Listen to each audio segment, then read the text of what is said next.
Dari tukang ramal ke penguasa. Bila Google, Facebook, dan algoritma-algoritma lain menjadi juru ramal serba tahu, mereka mungkin akan berevolusi menjadi agen-agen dan akhirnya menjadi penguasa-penguasa. Untuk memahami perlintasan ini, coba perhatikan kasus Waze, sebuah aplikasi navigasi berbasis GPS yang kini digunakan banyak pengemudi. Waze bukan sekadar peta. Jutaan penggunanya secara terus-menerus mendapatkan informasi terkini tentang kemacetan lalu lintas, kecelakaan mobil, dan mobil-mobil polisi. Karena itu, Waze tahu kemana mengalihkan Anda agar menjauhi lalu lintas padat, dan membawa Anda ke tujuan melalui rute paling cepat. Ketika Anda sampai di sebuah persimpangan dan naluri Anda menyuruh belok kanan, tetapi Waze menyuruh belok kiri, cepat atau lambat pengguna akan tahu bahwa mereka sebaiknya mendengarkan Waze ketimbang perasaan mereka sendiri. Sekilas tampak algoritma Waze hanya berfungsi sebagai juru ramal. Anda bertanya, juru ramal menjawab, tetapi keputusannya terserah Anda. Namun jika juru ramal mendapatkan kepercayaan Anda, maka langkah logis selanjutnya adalah menjadikannya sebagai agen. Anda memberikan kepada algoritma itu hanya tujuan akhir, dan ia bertindak untuk mewujudkan tujuan tanpa supervisi Anda. Dalam kasus Waze, ini bisa terjadi ketika Anda menghubungkan Waze ke mobil yang bisa menyetir sendiri, dan memberitahu Waze, ambil rute tercepat untuk sampai rumah, atau ambil rute yang paling indah pemandangannya, atau ambil rute yang paling sedikit polusinya. Anda sebutkan sasaran, serahkan pada Waze untuk mengeksekusi perintah kita. Akhirnya Waze menjadi penguasa. Dengan kekuasaan sedemikian besar di tangan, dan tahu jauh lebih banyak daripada Anda, ia mungkin mulai memanipulasi Anda dan pengemudi-pengemudi lain, membentuk keinginan-keinginan Anda, dan membuatkan keputusan untuk Anda. Misalnya, katakanlah karena Waze begitu bagus, setiap orang mulai menggunakannya. Dan misalnya ada kemacetan lalu lintas di rute 1, sedangkan rute alternatif nomor 2 relatif kosong.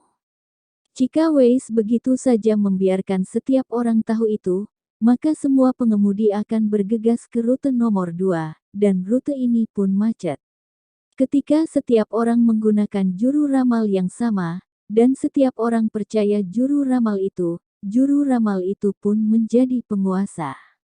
Maka, Waze harus berpikir untuk kita. Mungkin ia hanya akan menginformasikan kepada setengah jumlah pemakai bahwa rute nomor 2 kosong, dengan tetap merahasiakan informasi ini ke setengah jumlah lainnya. Dengan begitu tekanan arus akan berkurang di rute nomor 1 tanpa memacetkan rute nomor 2.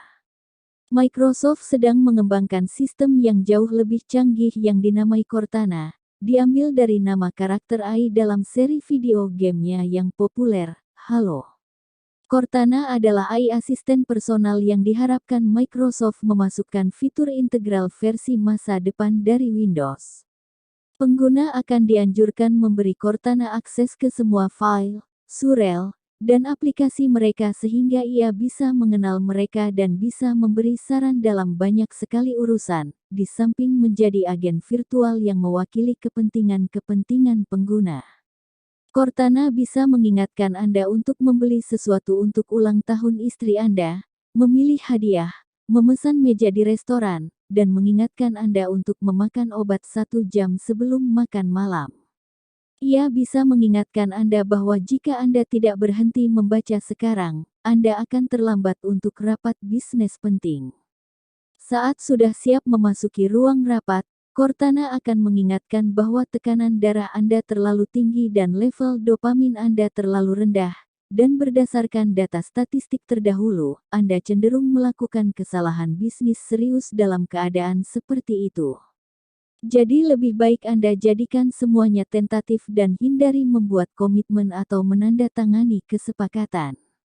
Begitu Cortana berevolusi dari juru ramal menjadi agen, mereka mungkin mulai saling bicara secara langsung atas nama tuan-tuan mereka. Maka, akan mulai cukup lazim, Cortana saya mengontak Cortana Anda untuk menyepakati tempat dan waktu pertemuan. Hal selanjutnya yang saya ketahui, seorang calon pemberi kerja memberitahu saya tak usah mengirim CV, tetapi cukup biarkan Cortana dia mencecar Cortana saya.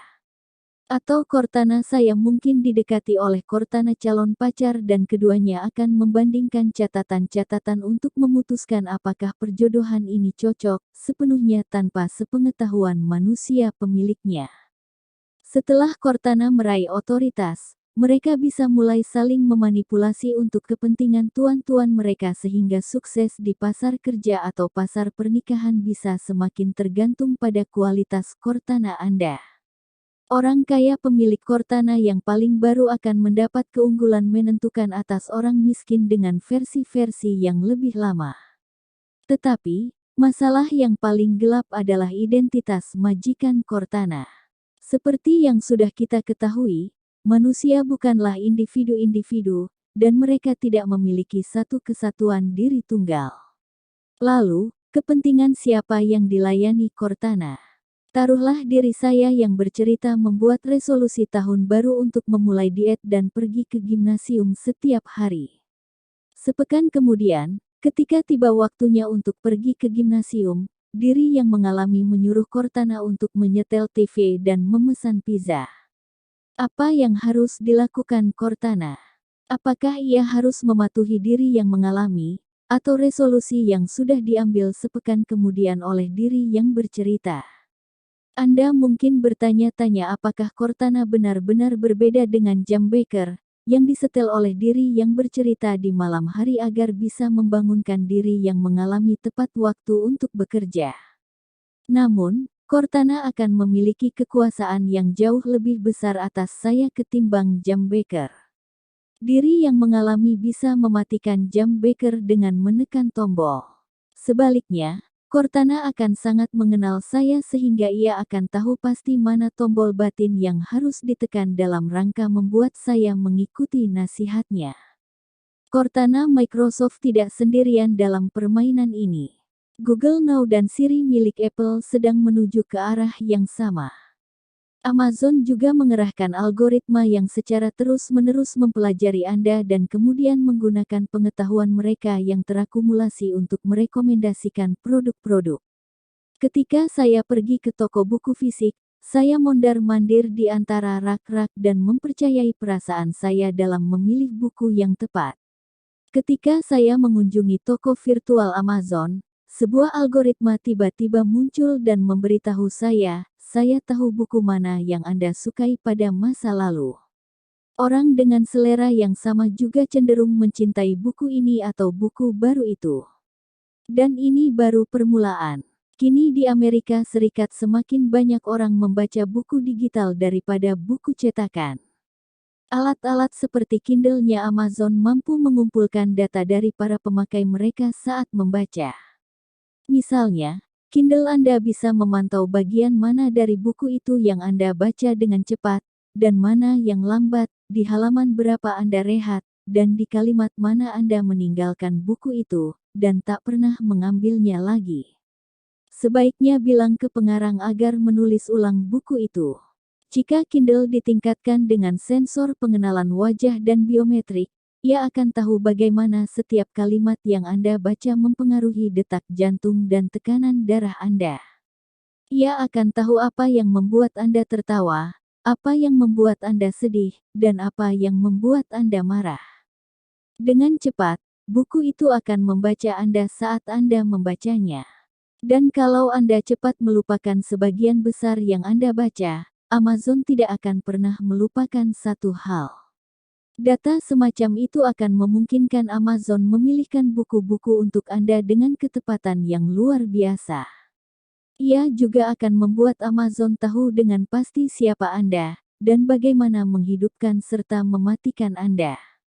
Pada akhirnya kita akan mencapai titik ketika tidak mungkin untuk memutus hubungan dari jaringan serba tahu ini, bahkan hanya sesaat. Diskoneksi akan berarti kematian. Jika harapan-harapan di bidang kedokteran terwujud, manusia-manusia masa depan akan memasukkan ke dalam tubuh mereka sekumpulan alat-alat biometrik, organ-organ bionik dan robot-robot nano yang akan memantau kesehatan dan melindungi kita dari infeksi, sakit, dan kerusakan. Namun alat-alat ini harus online 24 jam sehari, 7 hari sepekan, baik untuk pemutakhiran dengan perkembangan medis terbaru maupun untuk melindungi mereka dari penyakit baru di jagat maya.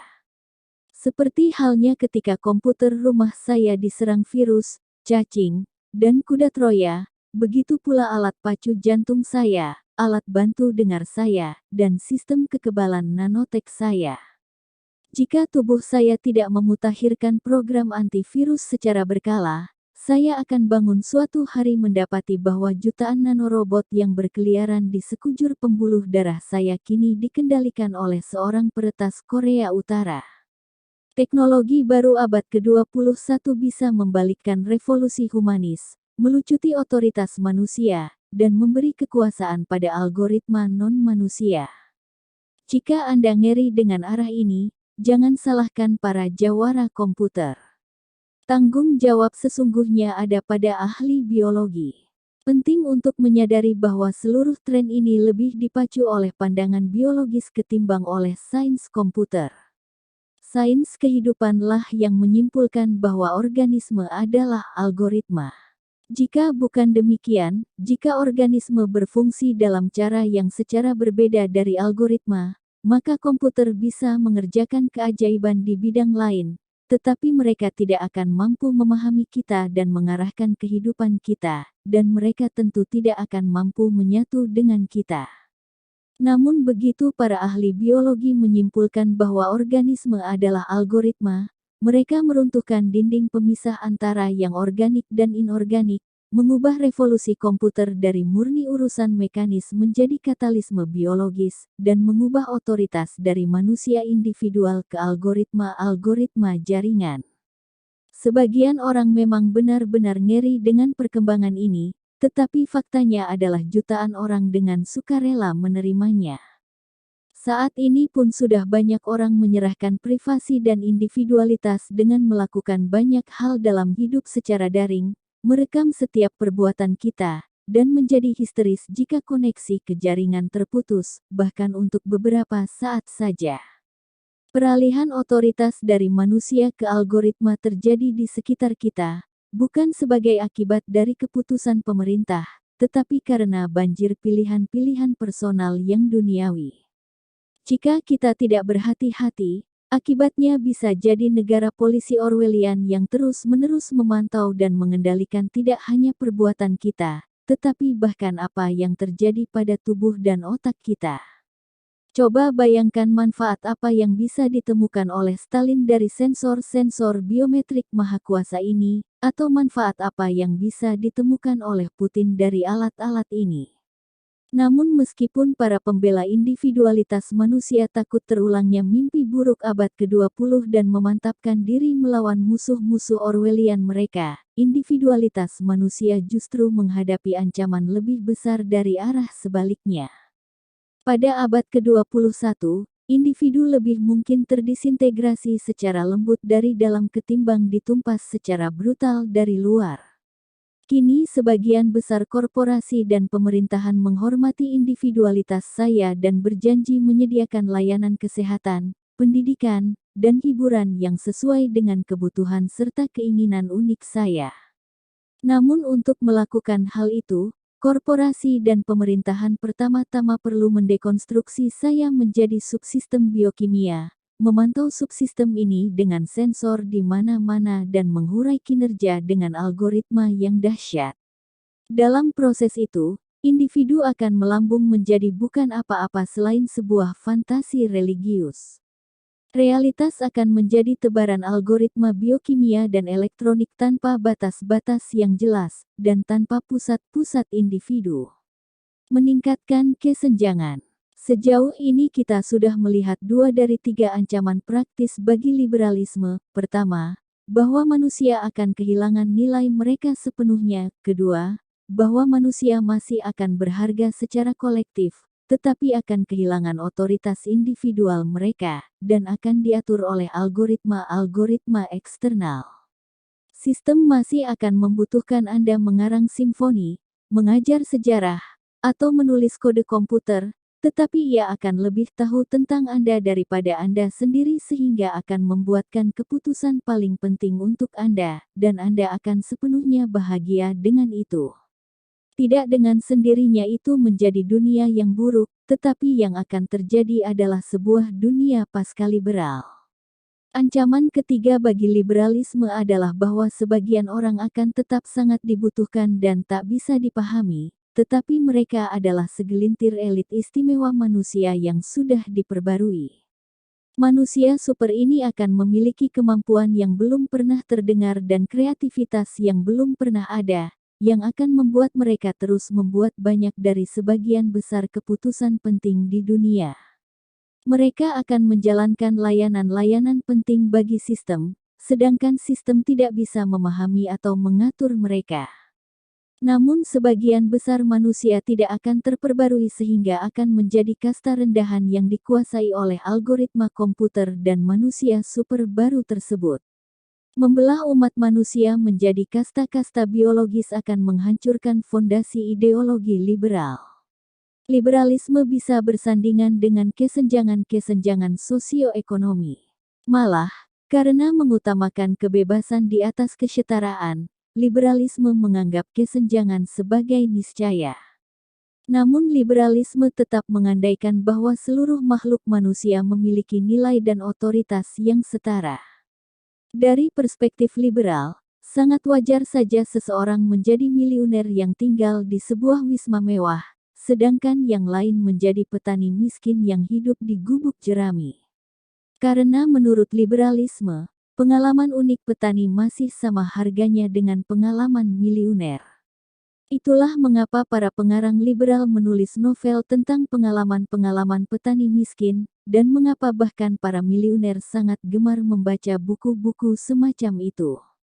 Jika Anda pergi menonton opera Les Miserables di Broadway atau Covent Garden, akan Anda temukan bahwa kursi-kursi bagus bisa berharga ratusan dolar, dan kekayaan audiens jika digabungkan semua mungkin mencapai miliaran, tetapi mereka tetap bersimpati dengan Jean Valjean yang mendekam di penjara selama 19 tahun karena mencuri sepapan roti untuk menyuapi keponakan-keponakannya yang lapar. Logika yang sama berlaku pada hari pemilihan, ketika suara petani miskin bernilai persis sama dengan suara miliuner. Solusi liberal untuk ketimpangan sosial adalah memberi nilai setara pada pengalaman manusia yang berbeda, bukan berusaha menciptakan pengalaman yang sama bagi setiap orang. Namun, apakah solusi ini masih berjalan ketika orang kaya dan miskin terpisahkan tidak semata-mata oleh kekayaan, tetapi juga oleh kesenjangan biologis real? Dalam artikelnya di New York Times, Angelina Jolie merujuk pada tingginya biaya pemeriksaan genetika. Pemeriksaan yang dijalani Jolie berharga $3.000, tidak termasuk harga mastektomi dan operasi rekonstruksi serta perawatan terkait. Ini terjadi di dunia, di mana 1 miliar orang berpenghasilan kurang dari $1 sehari dan 1,5 miliar lainnya berpenghasilan antara $1 sampai $2 per hari. Andaipun mereka bekerja keras sepanjang hidup, orang-orang ini tidak akan pernah mampu membayar $3.000 untuk pemeriksaan genetik. Dan kesenjangan ekonomi itu saat ini terus melebar. Sampai dengan tahun 2016, 60 orang terkaya di dunia memiliki kekayaan setara dengan kekayaan 3,6 miliar orang. Karena populasi dunia sekitar 7,2 miliar, itu berarti bahwa 60 miliuner ini bersama-sama memiliki kekayaan setara dengan kekayaan separuh populasi manusia. Biaya pemeriksaan DNA mungkin kelak akan turun, tetapi prosedur baru yang mahal terus hadir.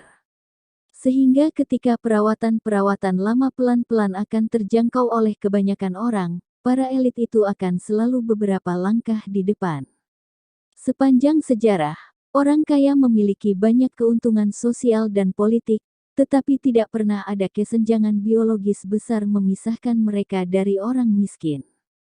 Para aristokrat abad pertengahan mengklaim bahwa darah biru superior yang mengalir dalam nadi mereka, dan kaum Brahmana Hindu menegaskan bahwa mereka secara alamiah lebih pintar dari golongan lain, tetapi ini semua murni fiksi. Namun, pada masa depan kita bisa melihat kesenjangan real dalam kemampuan fisik dan kognitif terbuka antara golongan atas yang sudah diperbarui dan seluruh masyarakat lainnya.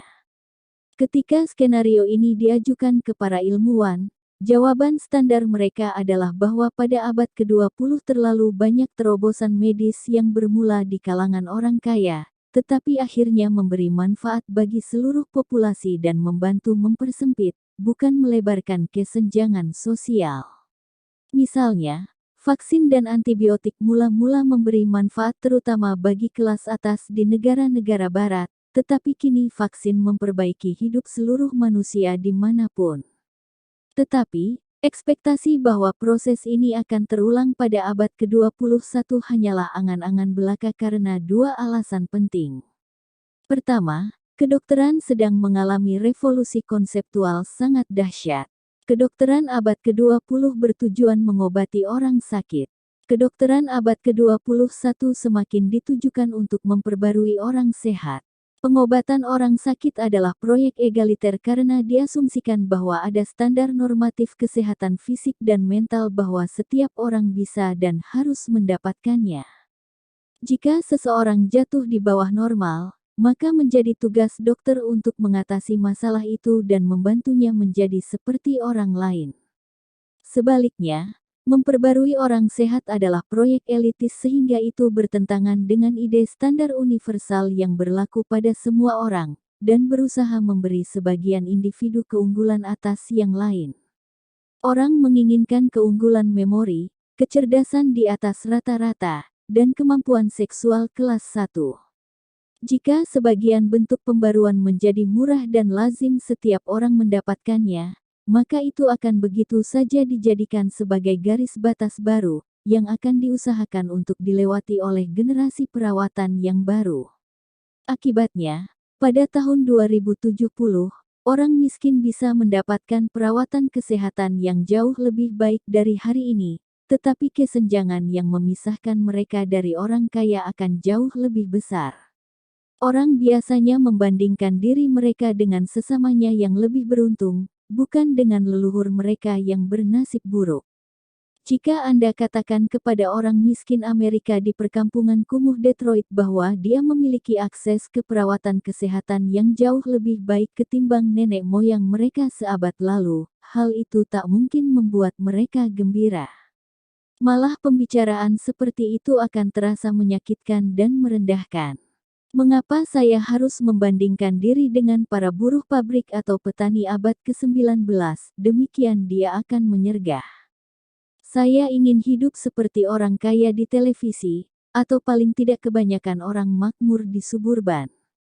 Demikian pula jika pada tahun 2070 Anda katakan kepada kelas rendah bahwa mereka menikmati perawatan kesehatan pada tahun 2017, itu bisa menjadi bentuk simpati yang sangat rendah bagi mereka karena mereka bisa membandingkan diri dengan manusia super terbarukan yang mendominasi dunia.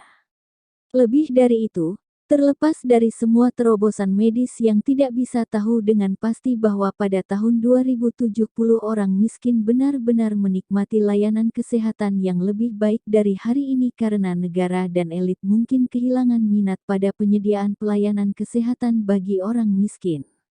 Kedokteran pada abad ke-20 memberi manfaat bagi massa karena abad ke-20 adalah abad massa.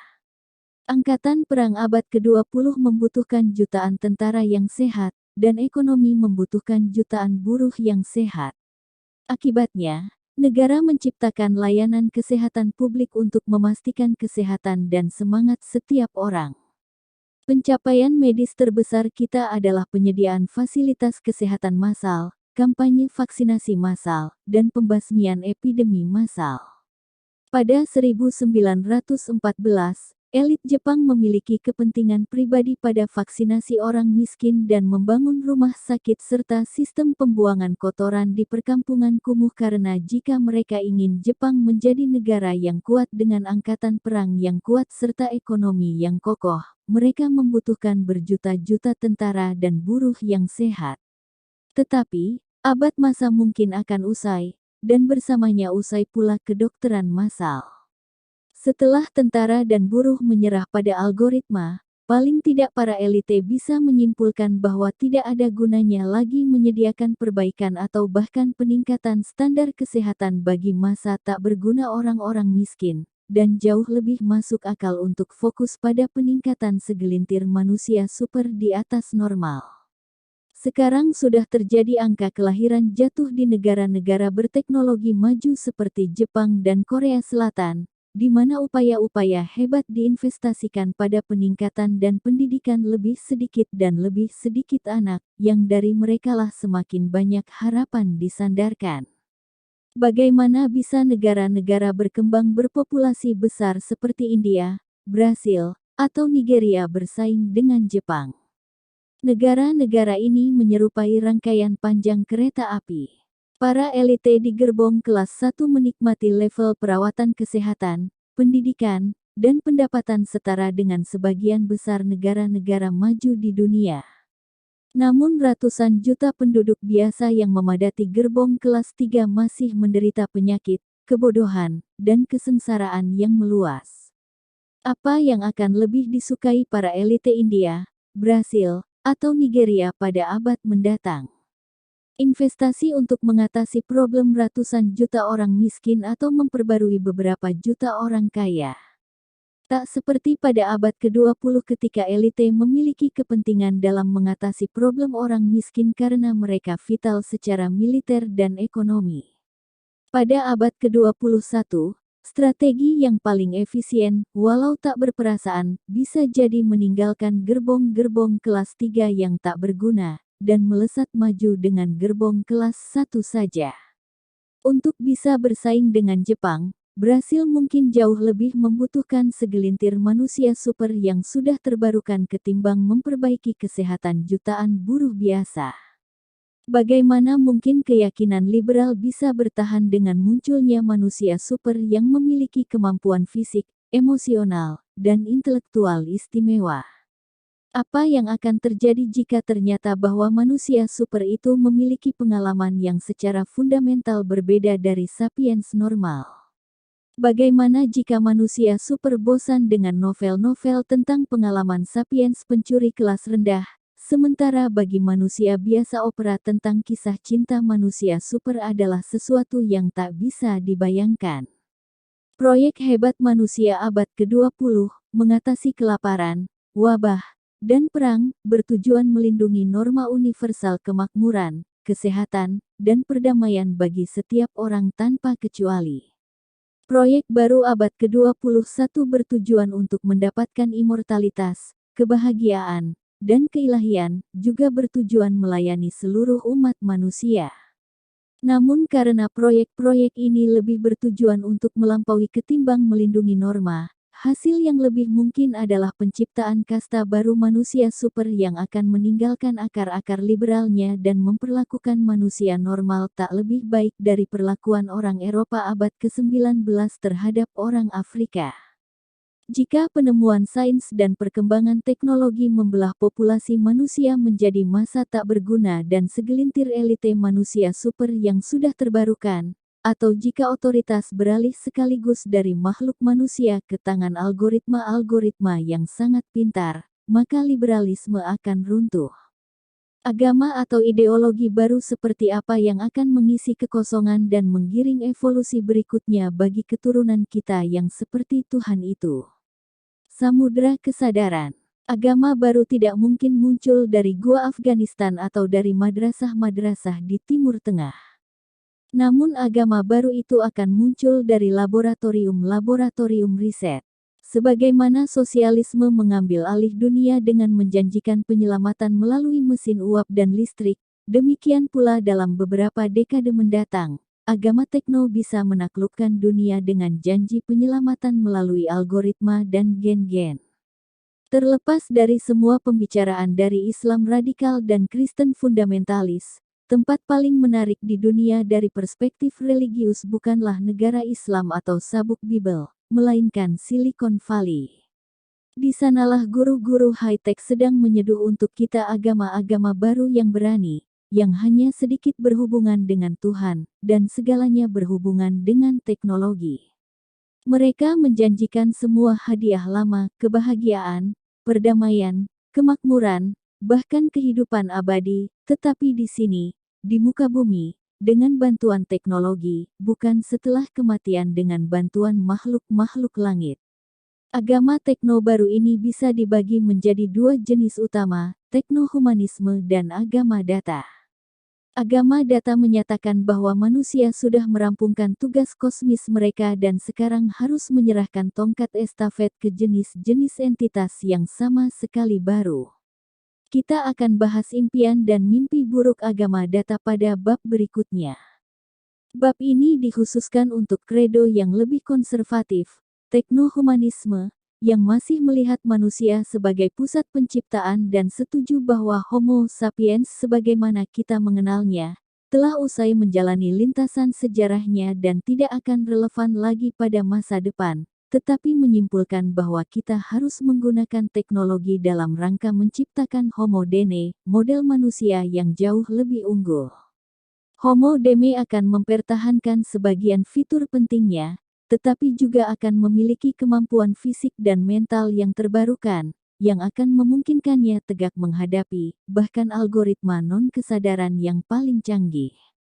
Karena kecerdasan sudah berpisah dari kesadaran, dan karena kecerdasan non-kesadaran sedang berkembang dalam kecepatan dahsyat, manusia harus secara aktif memperbarui pikiran mereka jika ingin tetap ada dalam permainan ini.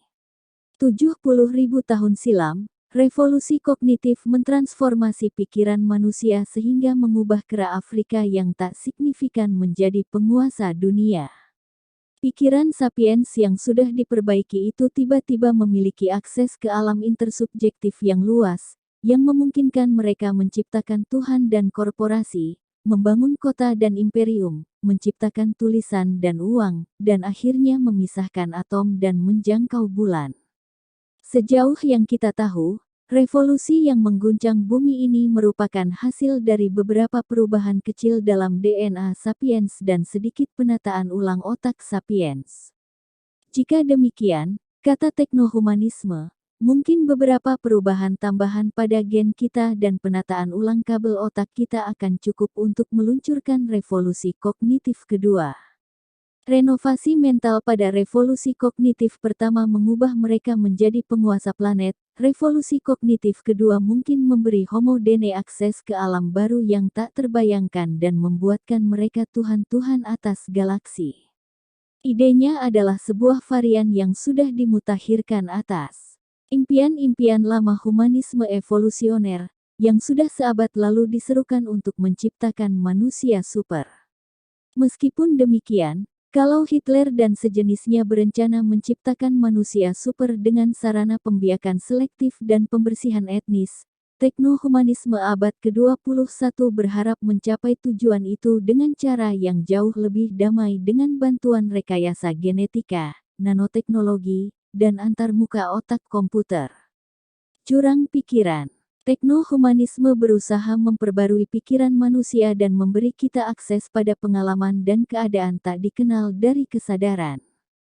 Meskipun demikian, mengubah pikiran manusia adalah perjuangan yang luar biasa rumit dan berbahaya.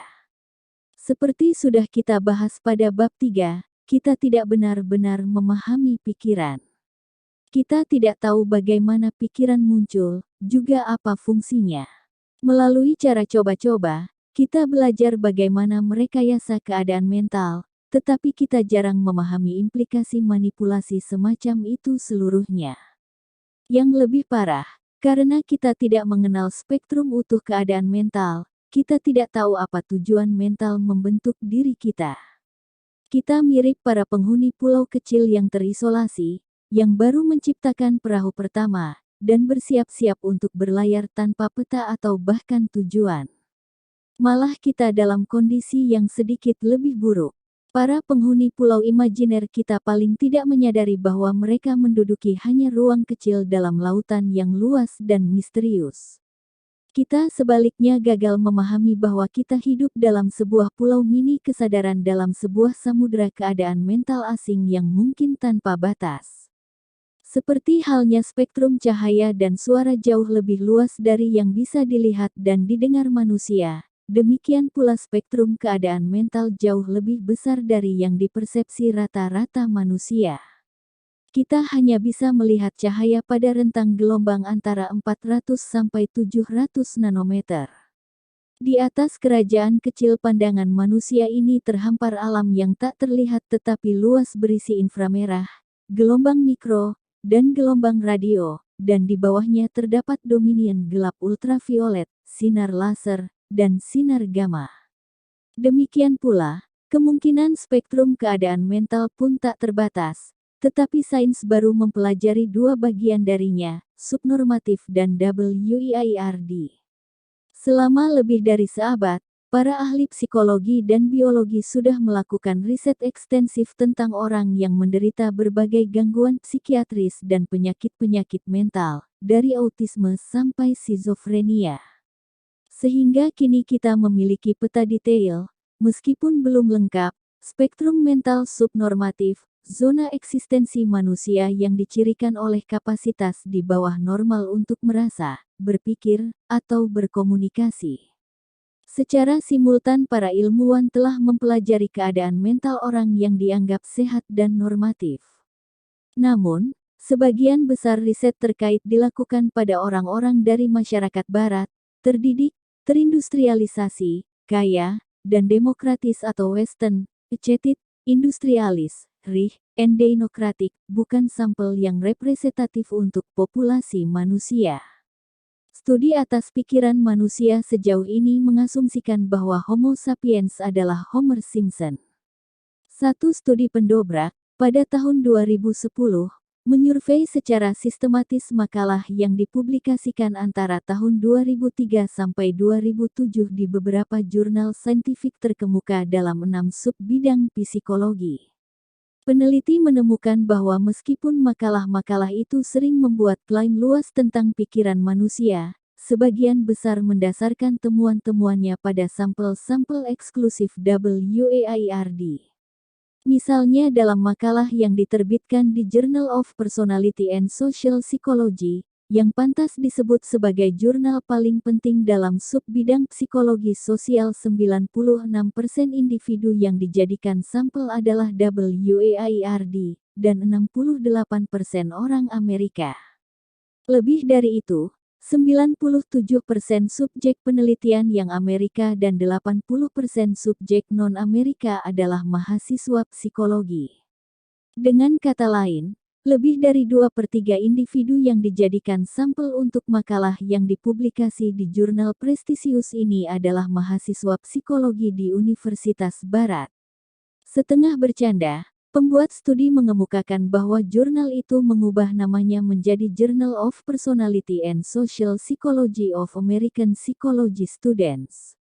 Para mahasiswa psikologi membintangi banyak studi karena dosen mereka mewajibkan para mahasiswa itu untuk ikut ambil bagian dalam eksperimen.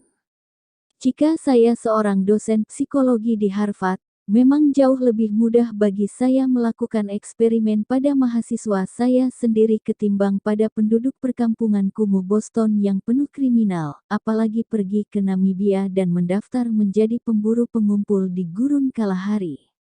Namun sangat mungkin para penghuni perkampungan kumuh Boston dan pemburu pengumpul Kalahari mengalami keadaan mental yang tidak akan pernah bisa kita temukan dengan memaksa mahasiswa psikologi Harvard menjawab kuesioner panjang atau meluruskan kepala mereka pada alat pemindai Fimry.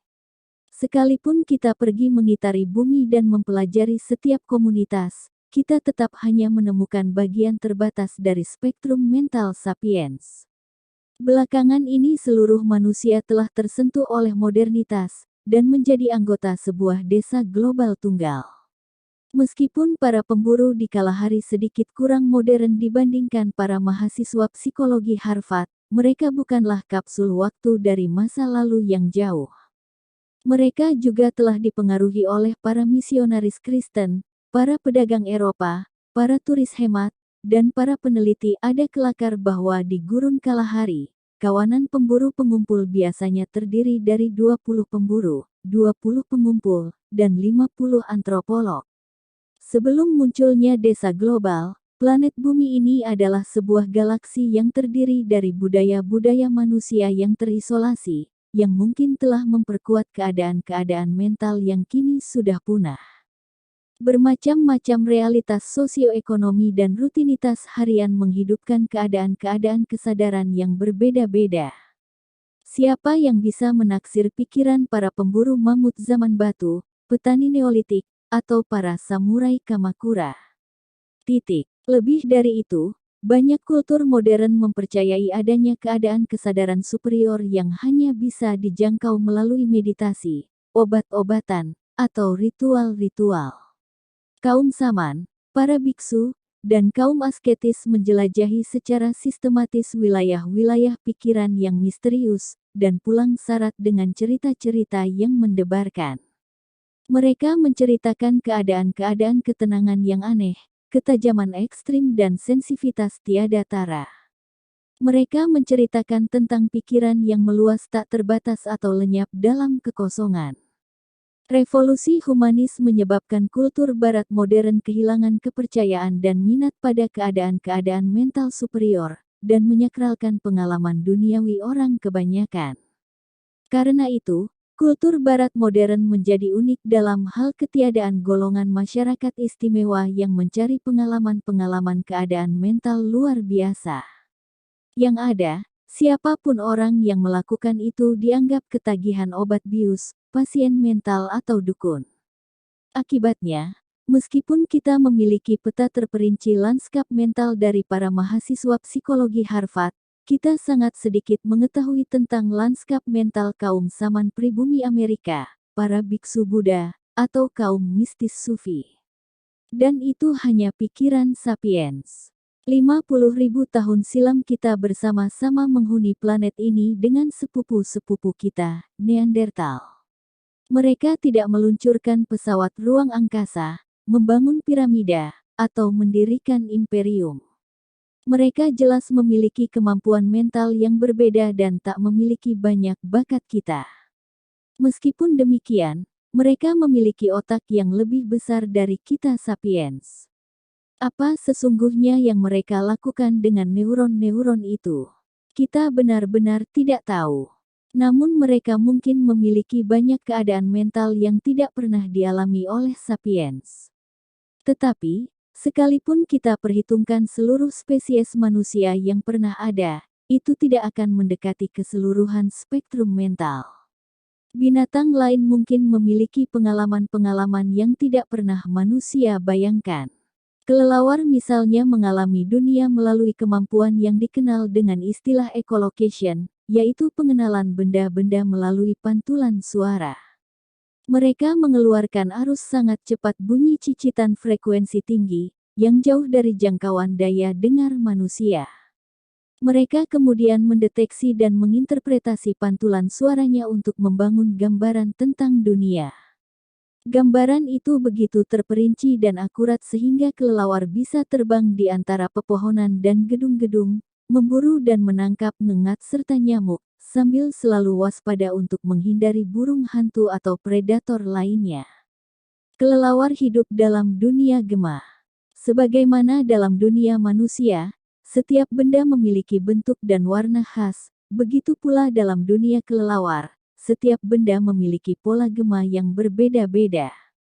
Seekor kelelawar bisa membedakan antara spesies ngengat yang lezat dan spesies ngengat beracun dengan perbedaan gema yang memantul ke sayap-sayap mereka yang halus. Sebagian spesies ngengat yang bisa dimakan berusaha melindungi diri dengan mengembangkan pola gema sehingga menyerupai spesies beracun. Sebagian bahkan mengembangkan kemampuan yang lebih hebat untuk mengecoh gelombang radar kelelawar sehingga seperti pesawat pengebom siluman, mereka bisa terbang ke mana-mana tanpa diketahui keberadaannya oleh kelelawar. Dunia echolocation adalah dunia yang rumit dan penuh badai sebagaimana dunia suara dan pandangan kita, tetapi kita benar-benar tidak mengenalinya. Salah satu artikel paling penting tentang filsafat pikiran berjudul What is it like to be a bat? Dalam makalah tahun 1974 ini, Filsuf Thomas Nagel mengemukakan bahwa pikiran seorang sapiens tidak bisa memahami dunia subjektif seekor kelelawar. Kita bisa menulis semua algoritma yang kita inginkan tentang tubuh kelelawar, sistem echolocation dan neuron-neuron kelelawar, tetapi itu tidak akan mengungkapkan kepada kita bagaimana rasanya menjadi kelelawar. Bagaimana caranya melacak dengan gema seekor ngengat yang sedang mengepakkan sayapnya? Apakah sama dengan melihatnya? Atau itu sesuatu yang sangat berbeda? Berusaha menjelaskan kepada sapiens bagaimana rasanya melacak dengan gema seekor kupu-kupu mungkin sama sia-sianya dengan menjelaskan kepada tikus tanah yang buta bagaimana rasanya melihat sebuah lukisan Caravaggio. Mungkin emosi kelelawar juga sangat dalam dipengaruhi oleh sentralitas indera gema lacak mereka. Bagi sapiens, cinta itu merah, cemburu itu hijau dan depresi itu biru. Siapa yang tahu apa warna cinta kelelawar betina menurut gema lacak bagi keturunannya, atau perasaan kelelawar jantan terhadap pesaing-pesaingnya? Tentu saja, kelelawar tidak istimewa. Mereka hanyalah salah satu dari sekian banyak contoh yang tak terhitung jumlahnya. Sebagaimana sapiens tak bisa memahami bagaimana rasanya menjadi kelelawar, kita punya kesulitan yang sama dalam memahami bagaimana rasanya menjadi paus, macan, atau pelikan. Pasti terasa seperti sesuatu, tetapi kita tidak tahu. Baik paus maupun manusia memproses emosi-emosi sebagai bagian dari otak yang disebut sistem limbik, tetapi sistem limbik paus mencakup satu bagian tambahan yang tidak ada pada struktur manusia. Mungkinkah itu bagian yang memungkinkan paus mengalami pengalaman emosi yang luar biasa mendalam dan rumit yang asing bagi kita? Paus mungkin juga memiliki pengalaman musikal yang menakjubkan yang bahkan Bach dan Mozart tidak bisa menjangkaunya. Paus bisa saling mendengar dari jarak ratusan kilometer dan setiap paus memiliki repertoar lagu-lagu khas yang lamanya berjam-jam dan mengikuti pola-pola yang sangat rumit. Sesekali seekor paus mengomposisi sebuah lagu yang menjadi hit sehingga paus lain di seantero samudera mengadopsinya. Para ilmuwan secara rutin merekam lagu-lagu hit ini dan menganalisisnya dengan bantuan komputer, tetapi bisakah manusia memahami pengalaman-pengalaman musikal ini dan menceritakan perbedaan antara paus Beethoven dan paus Justin Bieber? Tak ada yang semestinya mengejutkan kita dari semua ini. Sapiens tidak menguasai dunia karena mereka memiliki emosi yang lebih dalam atau pengalaman-pengalaman musikal yang lebih rumit ketimbang binatang lain. Jadi, bisa saja kita lebih inferior dari paus, kelelawar, harimau, dan pelikan, paling tidak dalam domain emosional dan pengalaman tertentu. Di luar spektrum mental manusia, kelelawar, paus, dan semua binatang lain, bahkan kontinen-kontinen yang lebih luas dan asing mungkin terbentang menanti. Dalam segala kemungkinan ada keragaman tak terbatas keadaan mental yang tak satu pun sapiens, kelelawar, atau dinosaurus pernah alami dalam 4 miliar tahun evolusi terestrial karena mereka semua tak memiliki sarana yang dibutuhkan untuk itu. Namun pada masa depan, kehebatan obat, rekayasa genetika, helm-helm elektronik, dan antarmuka langsung otak komputer bisa membuka jalan menuju tempat-tempat ini. Sebagaimana Columbus dan Magellan berlayar keluar dari horizon untuk menjelajahi pulau-pulau baru dan kontinen-kontinen tak dikenal, kita pun mungkin suatu hari tiba di Australia dan Selandia Barunya pikiran. Saya mengendus ketakutan. Sepanjang untuk kepentingan para dokter, insinyur, dan pelanggan yang fokus mengobati penyakit mental dan menikmati kehidupan dalam masyarakat WAIRD. Studi tentang keadaan mental dan pikiran subnormal WAIRD mungkin memadai untuk kebutuhan kita. Meskipun psikologi normatif sering dituduh salah memperlakukan setiap divergensi dari norma, dalam abad yang lalu, sudah tak terhitung orang yang mendapatkan manfaatnya, menyelamatkan hidup dan kesehatan mental jutaan orang. Tetapi pada permulaan milenium ketiga, kita menghadapi jenis tantangan yang sama sekali berbeda, saat humanisme liberal memberi jalan bagi teknohumanisme, dan kedokteran semakin fokus pada pembaruan orang yang sehat ketimbang mengobati orang sakit. Para dokter, insinyur, dan pelanggan tidak lagi semata-mata mengatasi problem mental, mereka kini ingin memperbarui pikiran.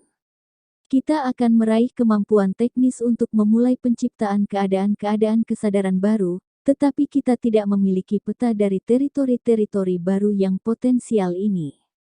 Karena kita umumnya baru mengenal spektrum normatif dan subnormatif orang-orang WAIRD, kita bahkan tidak tahu ke arah mana kita akan menuju. Maka, tak mengejutkan bila psikologi positif telah menjadi subbidang yang paling populer dari disiplin ini. Pada tahun 1990-an para ahli terkemuka seperti Martin Seligman, Ed Diner, dan Mihaly Csikszentmihalyi berpendapat bahwa psikologi harus mempelajari tidak hanya sakit mental, tetapi juga kekuatan-kekuatan mental. Bagaimana bisa kita memiliki peta yang jelas terperinci pikiran orang sakit, tetapi tanpa peta saintifik pikiran yang subur? Selama 2 dekade terakhir, psikologi positif telah melakukan beberapa langkah pertama yang penting dalam studi tentang keadaan mental supernormatif. Tetapi sampai tahun 2016, zona supernormatif umumnya masih inkognita belum dikenal bagi sains. Dalam keadaan seperti itu, kita mungkin bergegas maju tanpa peta apapun, dan fokus pada peningkatan kemampuan mental mereka yang saat ini dibutuhkan oleh sistem ekonomi dan politik, sambil mengabaikan dan bahkan merendahkan yang lain. Tentu saja, ini bukan fenomena yang sama sekali baru. Selama ribuan tahun sistem telah membentuk dan membentuk ulang pikiran kita menurut kebutuhan-kebutuhannya. Sapiens mula-mula berevolusi sebagai anggota dari komunitas intim yang kecil, dan sarana mental mereka tidak teradaptasi dengan kehidupan sebagai gigi roda dari sebuah mesin raksasa. Namun dengan munculnya kota-kota, kerajaan-kerajaan, dan imperium-imperium, sistem pun menumbuhkan kapasitas yang dibutuhkan untuk kerja sama berskala besar, sambil mengabaikan kemampuan serta kemahiran lain. Misalnya, manusia kuno mungkin secara ekstensif menggunakan indera penciuman mereka. Para pemburu pengumpul mampu mengendus dari jarak jauh perbedaan antara berbagai spesies binatang, berbagai manusia, dan bahkan berbagai emosi. Ketakutan misalnya, terendus berbeda dari keberanian. Ketika seorang pria takut, dia memancarkan zat-zat kimia yang berbeda dari yang dikeluarkan saat dia dalam keadaan penuh keberanian. Jika Anda duduk di antara kawanan kuno memperdebatkan apakah saatnya memulai perang melawan tetangga, Anda bisa secara harfiah mengendus opini publik. Saat sapiens mengorganisasi diri mereka menjadi kelompok-kelompok yang lebih besar, hidung kehilangan banyak manfaat sosialnya karena hidung hanya berguna dalam urusan dengan individu-individu dalam jumlah kecil. Anda tidak bisa misalnya, mengendus ketakutan orang Amerika pada China. Akibatnya kekuatan indera penciuman manusia pun terabaikan. Area-area otak yang puluhan ribu tahun lalu mungkin menangani urusan bau dipekerjakan hanya untuk tugas yang lebih mendesak seperti matematika. Sistem lebih menyukai neuron-neuron kita memecahkan persamaan diferensial ketimbang mengendus tetangga kita. Hal yang sama berlaku pada indera kita yang lain dan pada kemampuan dasar kita untuk memperhatikan sensasi-sensasi. Para pengembara kuno selalu waspada dan cermat.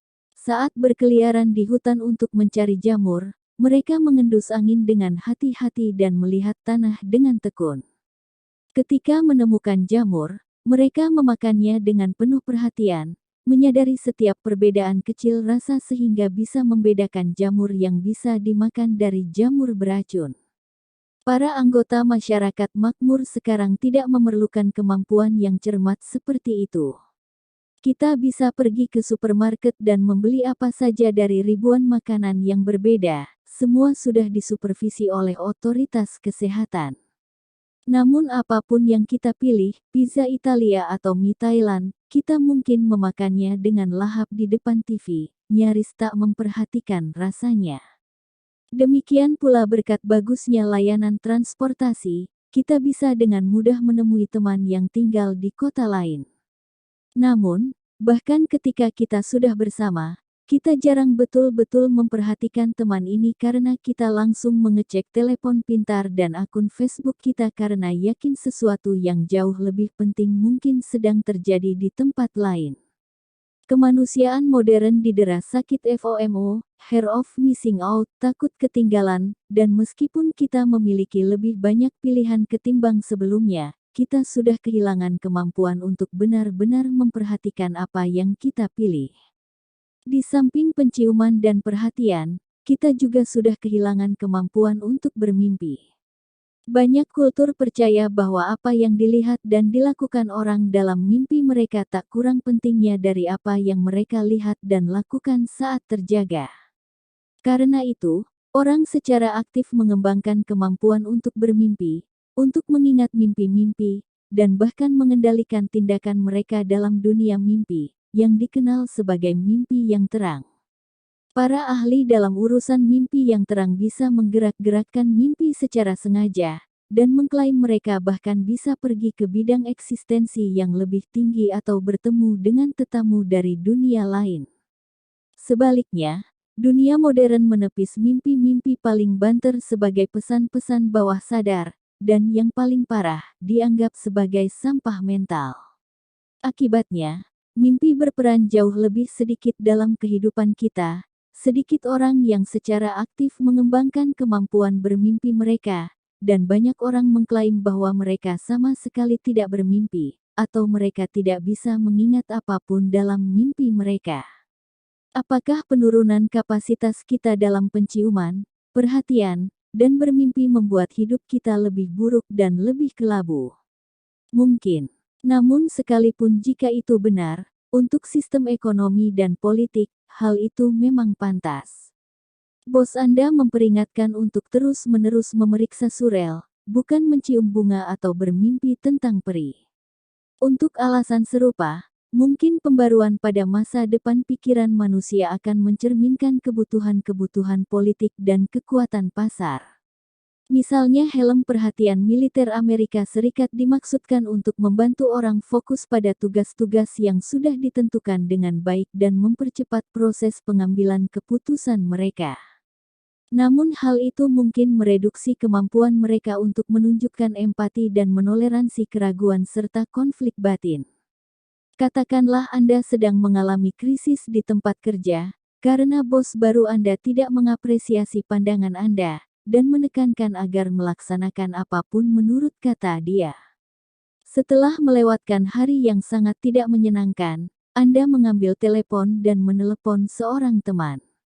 Namun teman itu tak punya banyak waktu untuk Anda sehingga dia langsung menyingkat percakapan, dan berusaha memecahkan masalah Anda. Oke, aku mengerti. Kamu benar-benar punya dua pilihan di sini, meninggalkan pekerjaan itu atau bertahan dan lakukan kemauan bos. Dan kalau aku jadi kamu, aku akan mundur. Itu tak banyak membantu. Seorang teman yang benar-benar baik tidak akan begitu cepat menemukan solusi.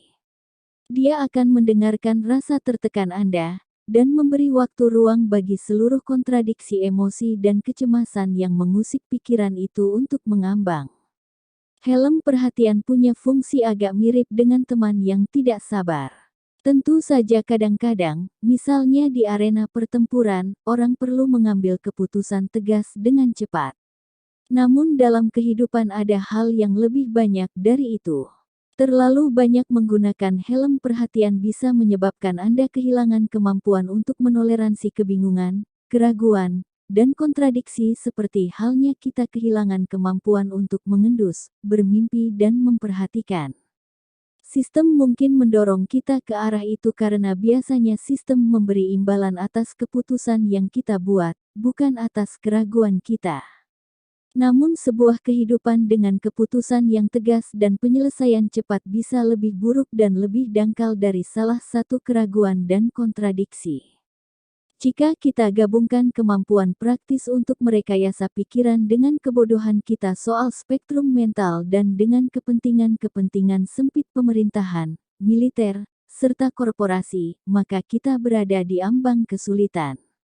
Kita mungkin sukses memperbarui tubuh dan otak kita, tetapi kehilangan pikiran-pikiran kita dalam proses itu.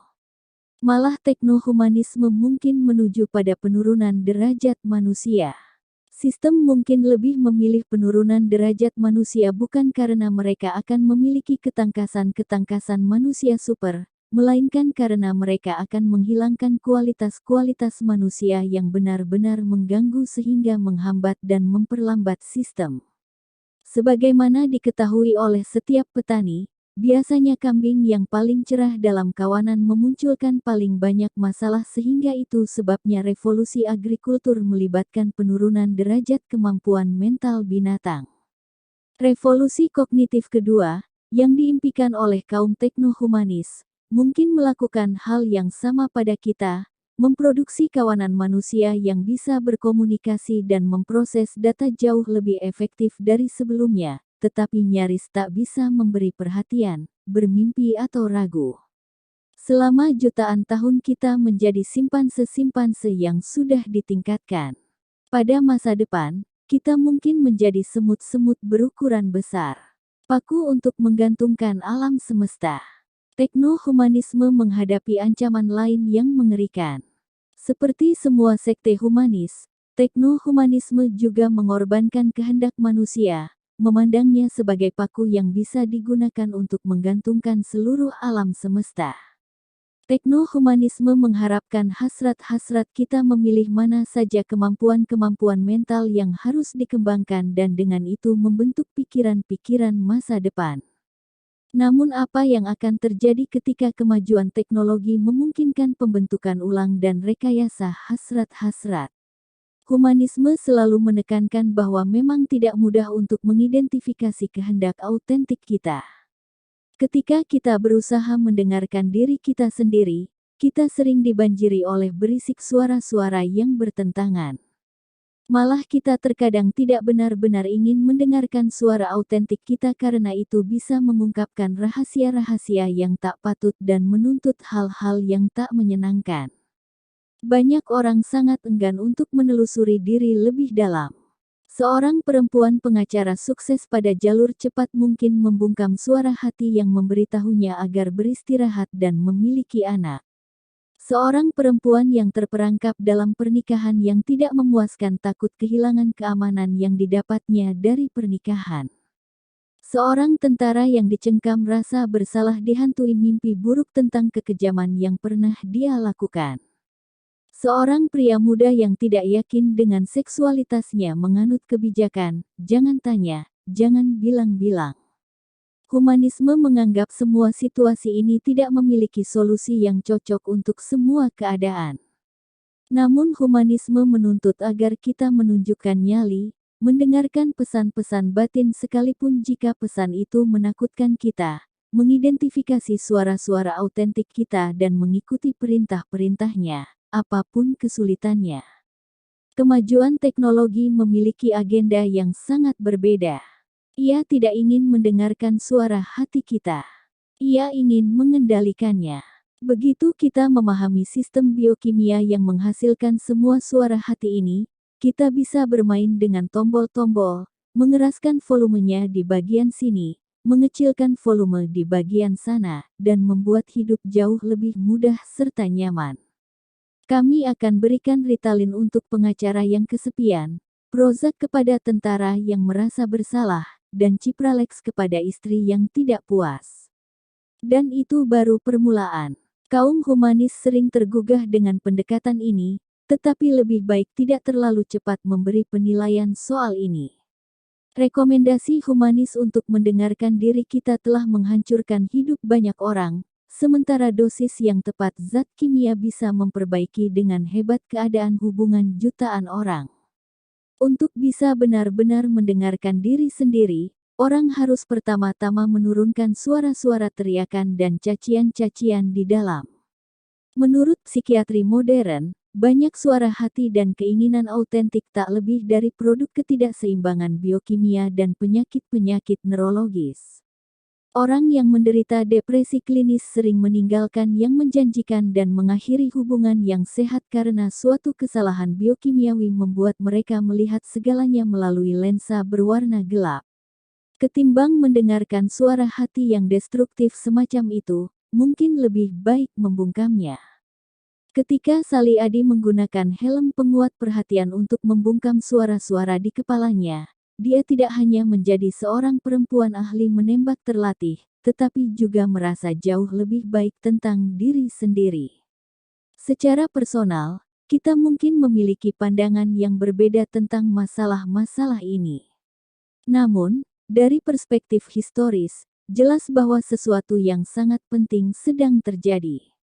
Ayat nomor 1 humanis, dengarkan dirimu sendiri. Tidak lagi terbukti dengan sendirinya. Setelah kita belajar menaikkan dan menurunkan volume suara hati kita merelakan keyakinan kita pada keautentikan karena tidak lagi jelas tangan siapa yang ada di tombol. Membungkam suara-suara yang mengganggu di dalam kepala tampaknya seperti dua ide yang hebat, asalkan itu memungkinkan saya akhirnya mendengarkan diri autentik saya yang dalam. Namun jika tidak ada diri saya yang autentik, bagaimana saya memutuskan mana suara-suara yang harus dibungkam dan mana yang harus diperbesar volumenya? Mari kita berasumsi, hanya untuk argumentasi, bahwa dalam beberapa dekade mendatang para ilmuwan otak akan memberi kita kemampuan mengontrol dengan mudah dan akurat banyak suara hati kita. Bayangkan seorang lelaki gay muda dari seorang keluarga Mormon taat, yang setelah bertahun-tahun hidup dalam homoseksualitas, akhirnya berhasil mengumpulkan cukup uang untuk mendanai operasi nafsu. Dia pergi ke klinik dengan bekal $100.000, mantap melangkah keluar sebagai Joseph Smith. Berdiri di depan pintu klinik, dia mengulang-ulang dalam benaknya bahwa dia ingin berkata kepada dokter, "Dok, ini uang $100.000. Tolong obati saya agar tidak pernah homoseksual lagi." Dia lalu membunyikan bel, dan pintu dibuka oleh seorang George Clooney di kehidupan nyata. "Dok," kata pemuda yang sudah sangat mantap itu, "ini uang $100.000. Tolong obati saya agar tidak pernah menjadi heteroseksual lagi." Apakah diri autentik pemuda itu menang atas cuci otak religius yang sudah dia alami? Atau apakah godaan sesaat menyebabkan dia mengkhianati diri? Atau mungkin semata-mata memang tidak ada yang dinamakan diri autentik yang kita bisa ikuti atau khianati? Ketika kita bisa merancang dan merancang ulang kehendak, kita tidak lagi bisa melihatnya sebagai sumber tertinggi makna dan otoritas. Sebab, apapun yang akan dikatakan oleh kehendak kita selalu bisa membuatnya mengatakan sesuatu yang lain. Menurut humanisme, hanya hasrat manusia yang mengilhamkan makna pada dunia. Namun jika kita bisa memilih keinginan-keinginan kita, atas dasar apa kita bisa membuat pilihan-pilihan semacam itu? Katakanlah Romeo and Juliet dibuka dengan Romeo harus memutuskan dengan siapa dia jatuh cinta. Dan misalnya, bahkan setelah membuat keputusan, Romeo selalu bisa mencabut dan membuat pilihan lain. Seperti apa dramanya? Itulah drama yang sedang dicoba produksi oleh kemajuan teknologi untuk kita. Ketika keinginan-keinginan kita membuat kita tidak nyaman, teknologi berjanji untuk membebaskan kita. Ketika paku untuk menggantungkan segenap alam semesta ditancapkan di sebuah titik problematik, teknologi akan mencabutnya dan menggantungkan alam semesta ke tempat lain. Namun di mana tepatnya? Jika saya bisa menancapkan paku dimanapun di alam, di mana saya harus menancapkannya dan mengapa di sana, bukan tempat lain? Drama humanisme tersibak ketika orang memiliki keinginan yang tidak nyaman. Misalnya sangat tidak nyaman ketika Romeo dari keluarga Montagu jatuh cinta dengan Juliet dari keluarga Capulet karena keluarga Montagu dan Capulet adalah musuh bebuyutan. Solusi teknologi untuk drama semacam itu adalah memastikan kita tidak pernah memiliki keinginan yang tidak nyaman. Berapa banyak rasa sakit dan penderitaan dihindari jika tidak dengan minum racun, Romeo dan Juliet bisa minum pil atau mengenakan helm yang akan mengalihkan cinta mereka yang tertambat ke orang lain. Teknohumanisme menghadapi sebuah dilema yang mustahil di sini. Ia menganggap kehendak manusia sebagai hal yang paling penting di alam semesta sehingga umat manusia didorong untuk mengembangkan teknologi yang bisa mengendalikan dan mendesain ulang kehendak. Lagi pula, mendapatkan kendali atas hal yang paling penting memang sesuatu yang menggoda.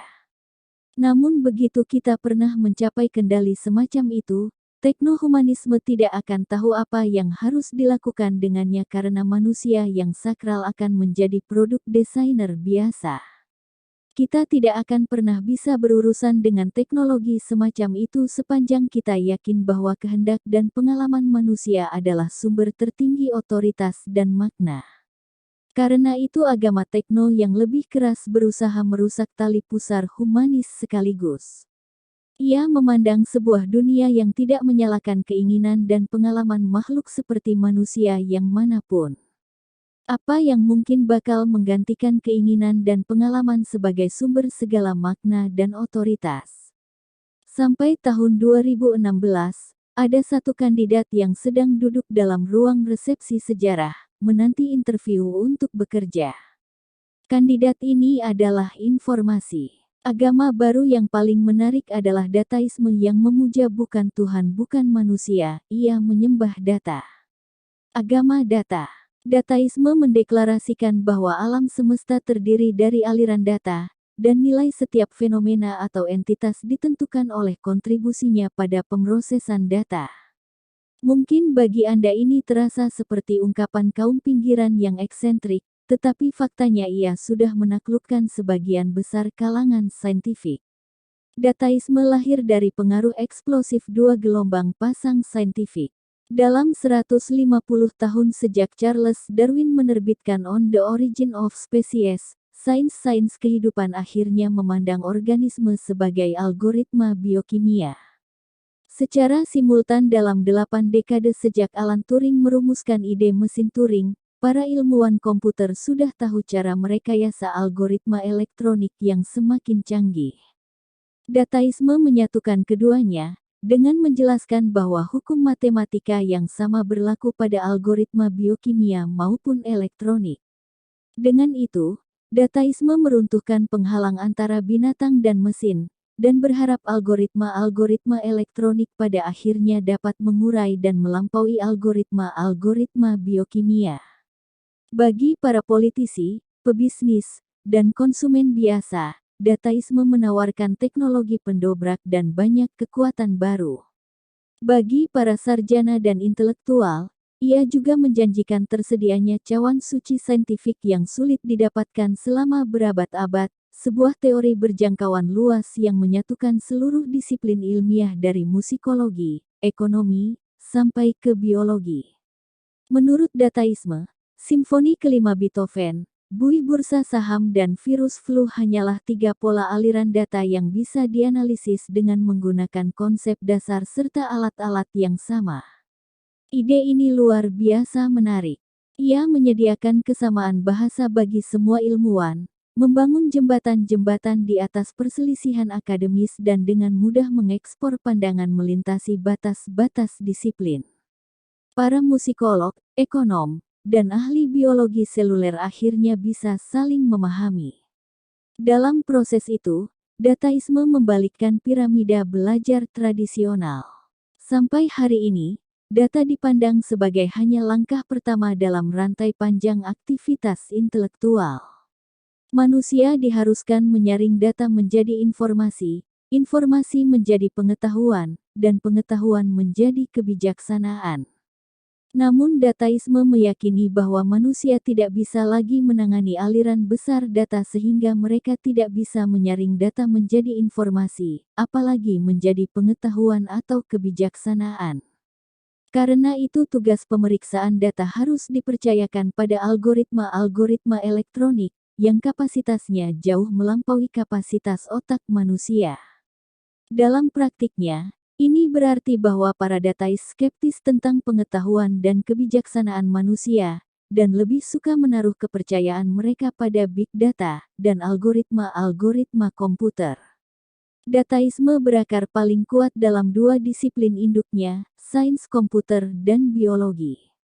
Di antara keduanya, biologi lebih penting.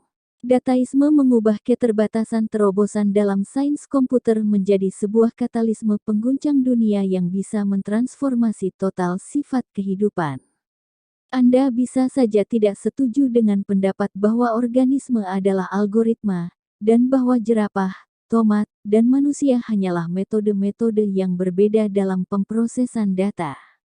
Namun Anda harus tahu bahwa inilah dogma saintifik saat ini, dan ini mengubah dunia kita menuju sesuatu yang tak terbayangkan. Bukan hanya organisme individual yang sekarang dilihat sebagai sistem-sistem pemrosesan data, melainkan juga seluruh masyarakat seperti lebah madu, koloni bakteri, hutan dan kota-kota manusia. Semakin banyak ekonom yang juga menginterpretasi ekonomi sebagai sistem pemrosesan data. Orang awam percaya bahwa ekonomi terdiri dari petani-petani yang menanam gandum, para buruh di pabrik-pabrik pakaian, dan para pelanggan yang membeli roti serta pakaian dalam. Namun para ahli melihat ekonomi sebagai sebuah mekanisme untuk pengumpulan data tentang keinginan dan kemampuan, dan mengubah data ini menjadi keputusan-keputusan. Menurut pandangan ini, kapitalisme pasar bebas dan komunisme yang dikendalikan negara bukanlah ideologi, kredo etis, atau institusi politik yang bersaing. Pada dasarnya, keduanya adalah sistem pemrosesan data yang bersaing. Kapitalisme menggunakan pemrosesan yang terdistribusi, sedangkan komunisme bertumpu pada pemrosesan yang tersentralisasi. Kapitalisme memproses data dengan menghubungkan secara langsung semua produsen dengan konsumen dan membiarkan mereka bertukar informasi secara bebas serta mengambil keputusan secara independen. Bagaimana Anda menentukan harga roti di sebuah pasar bebas?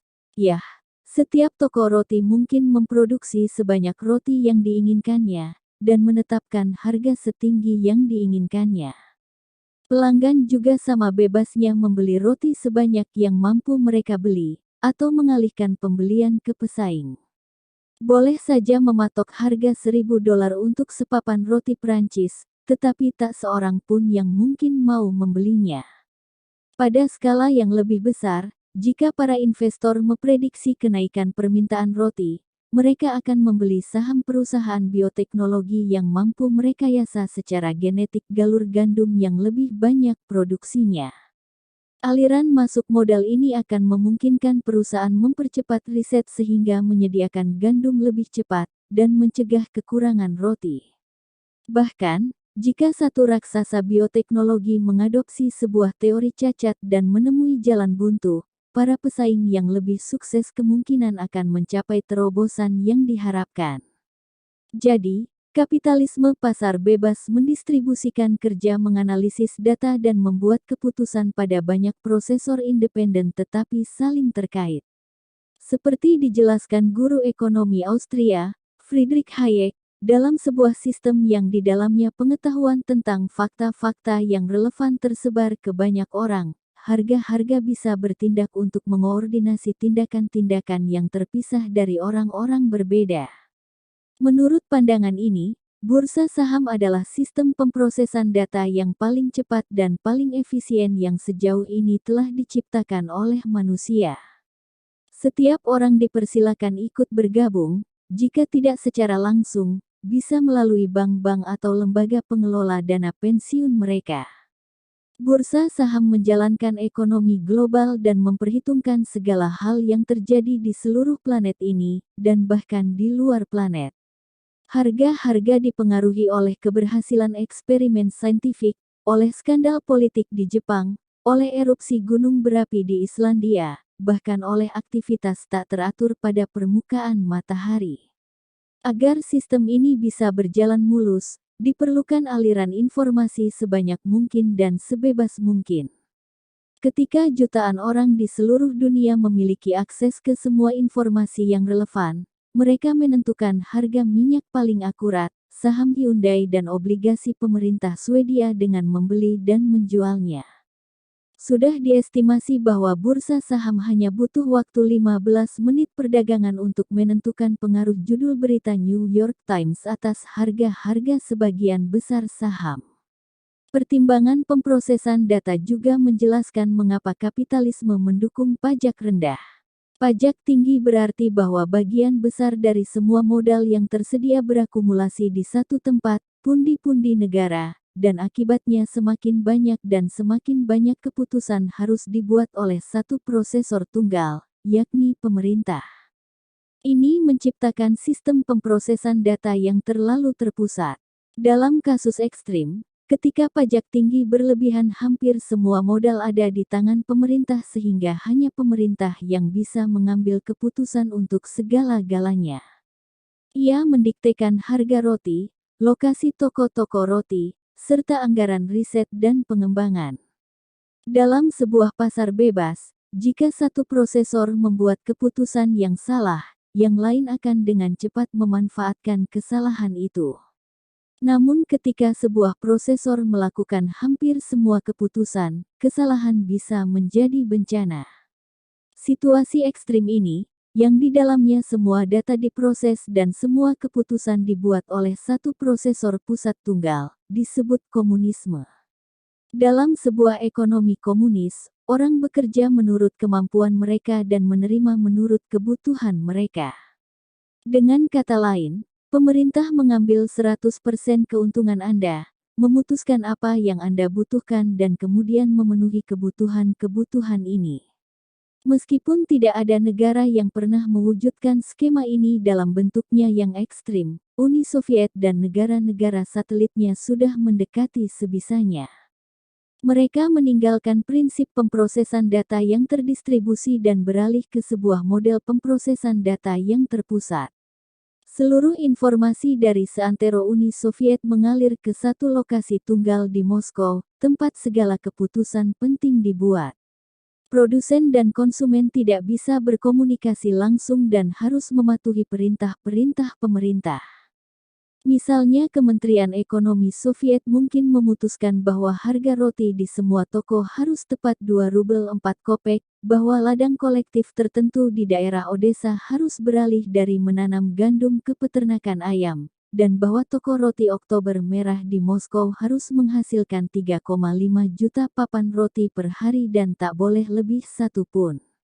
Sementara itu Kementerian Sains Soviet memaksa semua laboratorium bioteknologi Soviet harus mengadopsi teori Trofim Lysenko, korektor Akademi Sains Pertanian yang terkenal.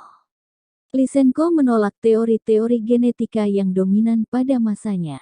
Dia menegaskan bahwa jika sebuah organisme mendapatkan satu sifat baru sepanjang hidupnya, kualitas ini bisa langsung menurun ke keturunannya. Ide ini merebak saat munculnya ortodoksi Darwinian, tetapi ide itu menyatu mulus dengan prinsip-prinsip pendidikan komunis.